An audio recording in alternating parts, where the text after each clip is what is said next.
નમસ્કાર વિદ્યાર્થી મિત્રો, સ્વાગત છે તમારું ફરી એકવાર તમારી પોતાની YouTube channel SS Gujarat education પર. મિત્રો આજે આપણે જોવાના છીએ ધોરણ 11માં જે તમારું ગાલા અસાઇનમેન્ટ આવી ગયું છે. ના ખરીદી હોય તો સ્ટેશનરી પર જઈને ખરીદી લેજો. ઓકે, એ ગાલા અસાઇનમેન્ટમાં મિત્રો આપણે આજે SCC વિભાગ ડીના અંદર તમારો ભાગ બેના પ્રકરણ નંબર 1નો જે પ્રશ્નો આપેલા છે તેના સોલ્યુશન મિત્રો આપણે આજે આ વિડીયોમાં જોવાના છે. તો વિડીયોને ભાઈ અંત સુધી જોજો. વિડીયો ગમશે તો વિડીયોને લાઈક અને મિત્રો ચેનલને સબસ્ક્રાઈબ કરવાનું ભૂલતા નહીં. ઓકે, અને તમે જો આ સંપૂર્ણ ગાલા અસાઇનમેન્ટના સોલ્યુશનની મિત્રો PDF મેળવવા માંગતા હોય તો ભાઈ તમને સ્ક્રીન ઉપર મોબાઈલ નંબર આપેલો છે તેના પર કોલ કરી દેજો. માત્ર મિત્રો 150માં તમને સંપૂર્ણ ગાલા અસાઇનમેન્ટના સોલ્યુશનની મિત્રો PDF મળી જવાની છે. તો ફટાફટ ભાઈ કોલ કરીને મેળવી લેજો. ઓકે, જોઈએ આપણે આગળ. પહેલા નંબરનો મિત્રો તમારો પ્રશ્ન છે કે સેક્રેટરીના વિવિધ પ્રકારો જણાવો. શું છે ભાઈ? સેક્રેટરીના વિવિધ પ્રકારો જણાવો. તો એના અંદર ભાઈ તમારે લખવાનું છે, ભાઈ કોલ કરી દેજો. PDF મેળવવા માટે સ્ક્રીન ઉપર તમને મોબાઈલ નંબર આપેલો જ છે, તો એના પર ભાઈ કોલ કરી દેજો. પહેલું છે સેક્રેટરીના વિવિધ પ્રકારો જણાવો. તો ખાનગી સેક્રેટરી. તો ખાનગી સેક્રેટરી એ અંગત સચિવ, રહસ્ય સચિવ કે PA તરીકે હોય. તમે સાંભળી હશે ને કે આ મારો PA છે, પર્સનલ અસિસ્ટન્ટ. ઓકે, PAનો ફૂલ ફોર્મ થાય છે પર્સનલ અસિસ્ટન્ટ. ખાનગી સેક્રેટરી અંગત સચિવ, રહસ્ય સચિવ કે PA તરીકે ઓળખવામાં આવે છે. ફિલ્મ કલાકારો, ઉદ્યોગપતિઓ, મુખ્ય વહીવટકર્તાઓ, રાજકીય નેતાઓ, વાણિજ્ય ક્ષેત્રના આગેવાનો અને વ્યવસાય વ્યક્તિ વગેરે ખાનગી સેક્રેટરીને રાખે છે. બરાબર. ઓકે, તો ફિલ્મ જે કલાકારો હોય છે, ઉદ્યોગપતિ હોય છે, મુખ્ય વહીવટ કરતા હોય છે અને રાજકીય નેતાઓ હોય છે, વાણિજ્ય ક્ષેત્રમાં આગેવાનોનો, વ્યવસાયી વ્યક્તિઓ વગેરેને ખાનગી સેક્રેટરી રાખે છે. રાજકીય સેક્રેટરી. તો પશ્ચિમના દેશો, શું છે ભાઈ? પશ્ચિમના દેશોમાં ચૂંટાયેલ રાષ્ટ્રપ્રમુખ વિવિધ ખાતાઓનો વહીવટ સંભાળવા માટે રાજકીય સેક્રેટરીને નિમણૂક કરે છે. પશ્ચિમના દેશો ચૂંટાયેલ રાષ્ટ્રપ્રમુખના વિવિધ ખાતાઓનો વહીવટ સંભાળવા માટે રાજકીય સેક્રેટરીની નિમણૂક કરે છે. અને આપણા દેશમાં વહીવટી ખાતાઓના વડાને પ્રધાનમંત્રી કે રાજ્યમંત્રી કહેવામાં આવે છે. આપણા દેશમાં વહીવટી ખાતાઓના વડાને પ્રધાનમંત્રી કે રાજ્યમંત્રી કહેવામાં આવે છે. Company secretary. તો કંપનીનું રોજબરોજનું સંચાલન કરવા માટે સંચાલક મંડળ કંપની સેક્રેટરીની નિમણૂક કરે છે. કંપની સેક્રેટરીના 2 પ્રકાર છે. પહેલું સામાન્ય સેક્રેટરી અને બીજું વહીવટી સેક્રેટરી. કંપની સેક્રેટરીના ભાઈ 2 પ્રકાર છે. એક સામાન્ય સેક્રેટરી, સેકન્ડ વહીવટી સેક્રેટરી. રાજદૂત કાર્યાલયનો સેક્રેટરી. તો દરેક દેશ અન્ય દેશોમાં પોતાના દેશના હિતોની સુરક્ષા માટે અને પોતાના દેશનું દ્રષ્ટિબિંદુ સમજવા માટે રાજદૂત કે એલચીની નિમણૂક કરે છે.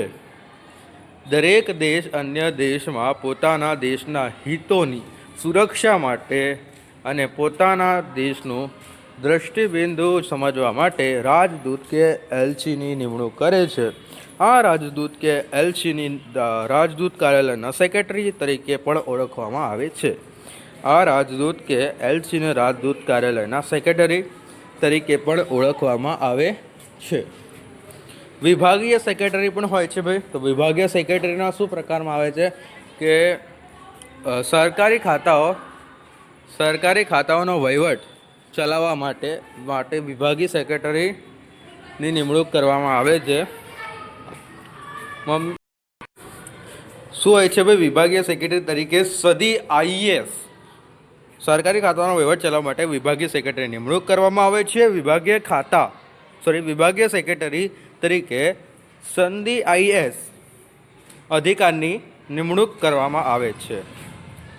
અને મંડળના સેક્રેટરી પણ હોય છે. અને શાળા કોલેજના વિદ્યાર્થી મંડળ, ક્લબ, શૈક્ષણિક સંસ્થાઓ, મજૂર મંડળ, વેપારી મંડળ અને સહકારી મંડળ વગેરે રોજબરોજના કામગીરી અને વહીવટ સંભાળવા માટે જે સેક્રેટરીની નિમણૂક કરવામાં આવે છે તેને મંડળના સેક્રેટરી કહે છે. ઓકે, આવા મંડળોના પ્રશ્નોની રજૂઆત કરવા, યોગ્ય વિકાસ કરવા, પદ્ધતિસરનું સંચાલન કરવા તેમજ પ્રવર્તમાન ધારાધોરણોને અનુસરવા માટે મંડળના સેક્રેટરીની જરૂરિયાત ઊભી થાય છે. ત્યારબાદ બીજા નંબરનો પ્રશ્ન બીજું છે, મંડળના સેક્રેટરીમાં કોનો સમાવેશ કરવામાં આવે છે? મંડળના સેક્રેટરીમાં કોનો સમાવેશ કરવામાં આવે છે? ઉત્તર, આર્થિક, સામાજિક અને સાંસ્કૃતિક વિકાસ સાથે વિદ્યાર્થી મંડળનો ક્લબ આર્થિક અને સામાજિક અને સાંસ્કૃતિક વિકાસની સાથે વિદ્યાર્થી મંડળો, ક્લબ, શૈક્ષણિક સંસ્થાઓ અને આર્થિક, સામાજિક અને સાંસ્કૃતિક વિકાસની સાથે વિદ્યાર્થી મંડળો, ક્લબ, શૈક્ષણિક સંસ્થાઓ, મજૂરો મંડળો, વેપારી મંડળો, સહકારી મંડળો જેવી સંસ્થાઓ અસ્તિત્વમાં આવી અને આવા મંડળોના પ્રશ્નોની રજૂઆત કરવા, મંડળોનો યોગ્ય વિકાસ કરવા, મંડળના પદ્ધતિસર સંચાલન કરવા અને પ્રવર્તમાન ધારાધોરણોને અનુસરવા માટે સેક્રેટરીની જરૂરિયાત ઊભી થઈ અને આવા વિવિધ મંડળના સેક્રેટરીઓ આકૃતિ સ્વરૂપે નીચે મુજબ દર્શાવી શકાય છે. જો વિદ્યાર્થી મંડળ પહેલું, બીજું ક્લબ સેક્રેટરી, ત્રીજું આવે છે શૈક્ષણિક સંસ્થા સેક્રેટરી, ચોથું આવે છે મજૂર મંડળી સેક્રેટરી, વેપારી મંડળની સેક્રેટરી આવે છે, પછી છઠ્ઠું આવે છે સહકારી મંડળીના સેક્રેટરી. ઓકે, આવી વિવિધ મંડળીઓના સેક્રેટરી હોય છે. ઓકે, ત્યારબાદ આપણે ત્રીજા નંબરનો જે તમારો પ્રશ્ન છે અને એ ત્રીજા નંબરનો જે આપણે પ્રશ્ન જોઈશું, વહીવટી સેક્રેટરી સંચાલકો અને કંપનીઓની વચ્ચે કડીરૂપ બને છે, સમજાવો. વહીવટી સેક્રેટરી સંચાલકો અને કંપની વચ્ચે કડીરૂપ બને છે, સમજાવો. તો વહીવટી સેક્રેટરી સંચાલકો અને કંપની વચ્ચે કડીરૂપ બનતા નીચેના કાર્યો કરે છે. પહેલું છે કર્મચારીઓની પસંદગી, નિમણૂક કરવાનું કાર્ય. બીજું છે કંપની વતી વાટાઘાટો કરી જરૂરી કરારો કરવાનું કાર્ય. ત્રીજું છે કંપનીના હિસાબો પર દેખરેખ રાખવાનું, કંપનીના હિસાબો પર શું ભાઈ? દેખરેખ રાખવાનું કાર્ય કરતી હોય છે. ત્યારબાદ સંચાલક મંડળે કંપની નીતિ અને કાર્યક્રમો ઘટાડવા માટે ઉપયોગી સલાહ સૂચનનું અને માર્ગદર્શન આપવાનું કાર્ય. કંપની વિવિધ ખાતાઓ ઉપર દેખરેખ રાખવાનું કાર્ય અને આમ વહીવટી અધિકારી તરીકે વહીવટી સેક્રેટરી સંચાલકો અને કંપની વચ્ચે કડીરૂપ બને છે. ઓકે, ત્યારબાદ ભાઈ આપણે ચોથા નંબરનું જોઈએ અને તે પહેલાં તમે જો મિત્રો આ સંપૂર્ણ ગાલા અસાઇનમેન્ટના સોલ્યુશનની PDF મેળવવા માંગતા હોય તો તમને ભાઈ જે સ્ક્રીન ઉપર મોબાઈલ નંબર આપેલો છે તેના પર કોલ કરી દેજો. સંપૂર્ણ ગાલા અસાઇનમેન્ટના સોલ્યુશનની PDF મિત્રો તમને માત્ર 150 રૂપિયામાં મળી જવાની છે. તો ફટાફટ કોલ કરીને આ સોલ્યુશનની PDF મેળવી લેજો. ઓકે, મોડું ના કરતા, કેમ કે જેટલું તમે મોડું કરશો એટલું તમને પરીક્ષાની તૈયારી કરવામાં લેટ થશે. ઓકે, તો ફટાફટ આટલા બધા વિડીયો ન જોવા પડે એના માટે જ કહું છું, આ જે સોલ્યુશનની PDF છે મેળવી લો. સ્ક્રીન ઉપર કોલ કરીને જે ઓલો નંબર આપેલો છે 9992572288 બરોબર ચેક કરી લેજો બરાબર બોલ્યો કે નહીં, એ નંબર પર કોલ કરી દેજો. ઓકે, માત્ર 150માં બધું સોલ્યુશન તમને A to Z Gala assignment ધોરણ 11નું મળી જવાનું છે. ઓકે, તો ફટાફટ કોલ કરીને મેળવી લો અને ચેનલને સબસ્ક્રાઈબ અને વિડીયોને લાઈક કરવાનું ભાઈ ભૂલતા નહીં. કંપની સેક્રેટરી સંચાલક મંડળના અંકુશ હેઠળ કામ કરે છે, સમજાવો. કંપની સેક્રેટરી નિમણૂક સંચાલક મંડળ દ્વારા કરવામાં આવે છે. તે કંપનીનો પગારદાર કર્મચારી છે. કંપની સેક્રેટરીની નિમણૂક સંચાલક મંડળ દ્વારા કરવામાં આવે છે. તે કંપનીનો પગારદાર કર્મચારી છે. સંચાલક મંડળ જે આદેશ આપે તેનો ફક્ત અમલ જ કરવાનો છે. તેની પાસે કોઈ સ્વયંભૂ સંસ્થા હોતી નથી. કંપની સેક્રેટરીની નિમણૂક એ સંચાલક મંડળ દ્વારા કરવામાં આવે છે. તે કંપનીનો પગારદાર કર્મચારી છે. સંચાલક મંડળ જે આદેશ આપે છે તેનો ફક્ત અમલ કરવાનો છે અને તેની પાસે કોઈ સ્વયંભૂ સત્તા હોતી નથી, પરંતુ સંચાલક મંડળ તરફથી આપવામાં આવેલી સત્તાઓ ઉપયોગ કંપની ધારામાં નિર્દેશિત ફરજો અનુસાર કાર્ય કરવાનું છે અને આમ સેક્રેટરી સંચાલક મંડળના અંકુશ હેઠળ કામ કરે છે. પાંચમું, સેક્રેટરીના લક્ષણો જણાવો.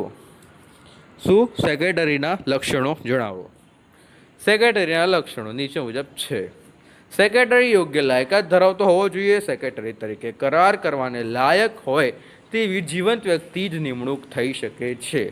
સેક્રેટરી યોગ્ય લાયકાત ધરાવતો હોવો જોઈએ. સેક્રેટરી તરીકે કરાર કરવાને લાયક હોય તે જીવંત વ્યક્તિ જ નિમણૂક થઈ શકે છે.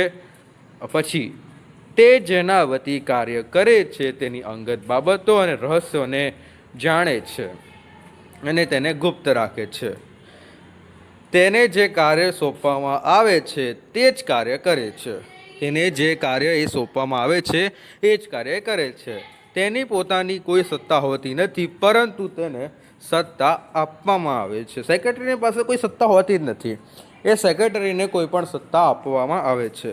તે દસ્તાવેજ ઘડવામાં તેમજ કરારો કરવામાં મદદરૂપ થાય છે અને આ દસ્તાવેજો જે કરારોને યોગ્ય રીતે શું છે ભાઈ યોગ્ય રીતે દર્શાવવામાં આવે છે, યોગ્ય રીતે સાચવે છે. તે માલિક વતી પત્ર વ્યવહાર તેમજ વાટાઘાટો કરે છે. ઓકે, અને તે એક પગારદાર કર્મચારી જ ગણાય છે. પગાર આપવામાં આવતો નથી, છતાં એ શું છે? પગારદાર કર્મચારી જ ગણવામાં એને આવે છે. ભાઈ મિત્રો, આથી આપણો આ વિડીયો કમ્પ્લીટ થાય છે. વિડીયો ગમે હશે તો વિડીયો લાઈક છે મિત્રો, સબસ્ક્રાઈબ કરવાનું ભૂલતા નહીં. તમે જો આ સંપૂર્ણ ગાલા અસાઇનમેન્ટના સોલ્યુશન જે PDF મેળવવા માંગતા હોય તો તમને સ્ક્રીન ઉપર મોબાઈલ નંબર આપેલો છે તેના પર કોલ કરી દેજો. માત્ર 150 તમને આ સંપૂર્ણ ગાલા અસાઇનમેન્ટનું સોલ્યુશન મળી જવાનું છે. ઓકે, આખા ગુજરાતના વિદ્યાર્થીઓ આવી રીતે જ PDF મેળવીને તૈયારી કરતા હોય છે, તો તમારે તૈયારી કરવામાં મોડું ના થઈ જાય તો એના માટે ફટાફટ કોલ કરીને આ સોલ્યુશનની PDF મેળવી લેજો. ઓકે, આગળ વાત કરીએ આપણે, વિડીયો પૂરો કરીએ. મળીએ નેક્સ્ટ વિડીયો, તમારો હશે બીજાનો ત્રીજો, એટલે કે ભાગ 2ના ત્રીજો ચેપ્ટર. ઓકે, તો મળીએ નેક્સ્ટ વિડીયોમાં.